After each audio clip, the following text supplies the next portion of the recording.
Hello guys, मैं Amit Kochhar astrologer. आज हम ज्योतिष की नज़रिए से जानेंगे कि हमारे समाज में ऑल ओवर इंडिया इतने तलाक, इतने डिवोर्स अब क्यों हो रहे हैं। ज्योतिष में एक सिद्धांत है जिसको हम बोलते हैं देश, काल और पात्र। कि बंदे की कुंडली वैसे काम करेगी जैसा देश होगा, जैसा काल समय होगा और जैसा उसका पात्र मतलब वो लड़का होगा या लड़की होगा, उस हिसाब से कुंडली काम करेगी।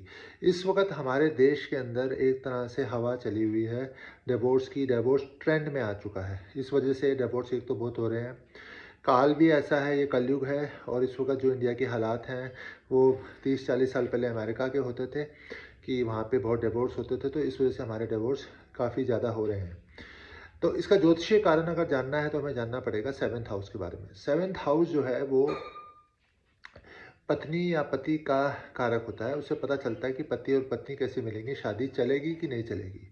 मेरा जो 25 ईयर्स का एक्सपीरियंस हो गया अब ज्योतिष के अंदर, उसके हिसाब से सातवें घर में किसी भी स्टार का होना आपका तलाक करा सकता है। तो सातवां घर अगर खाली है तब चांसेस हैं कि आपकी शादी चलेगी। ऐसे ऐसे तलाक देखे हैं कि 25 साल शादी को हो गए उसके बाद तलाक हुआ। ऐसे तलाक भी देखे कि 3 महीने शादी को हुए उसके बाद तलाक हुआ। तो उसका रीज़न यही है कि बीवी या पति के घर में कौन सा स्टार है। मेरे हिसाब से राहु, केतु और शनि तो श्योर शॉर्ट चांसेस हैं कि आपका डिवोर्स कराएंगे।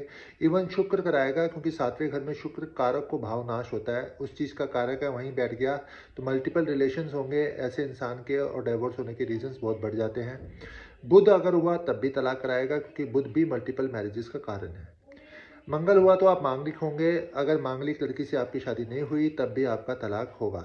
बचा बृहस्पति, बहुत ज्ञानी पति या पत्नी देगा, लेकिन आज के ज़माने में मैंने देखा कि वो भी शादी चलने के चांसेस कम है। चंद्रमा अगर सातवें घर में होता है तो ऋतिक रोशन जी का था फेमस तो वो बहुत बनाता है, लेकिन जो पत्नी का बिहेवियर होता है वो थोड़ा सा अजीब सा होता है। इस वजह से सातवें के चंद्रमा भी तलाक होगा। सूर्य अगर सातवें में होगा तो आपको बहुत नेम एंड फेम वाली फैमिली से आपकी पत्नी आएगी।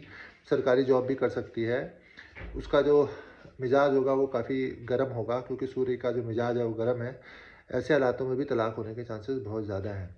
तो हम ज्योतिषी नज़रिए से देखें तो सातवें घर में कोई ग्रह ना हो वही अच्छा है अगर आपकी शादी चलने का।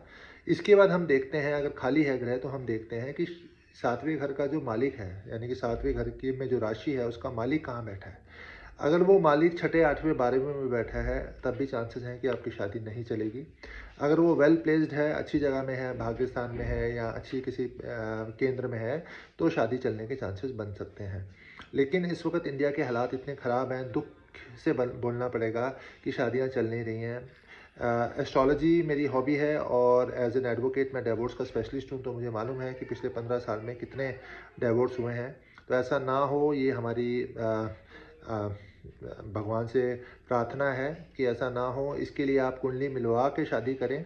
अगर आपकी कुंडली में ऐसा कोई दोष है तो अगर दोष शांत हो सकता है तो उसको शांत करवा के शादी करें।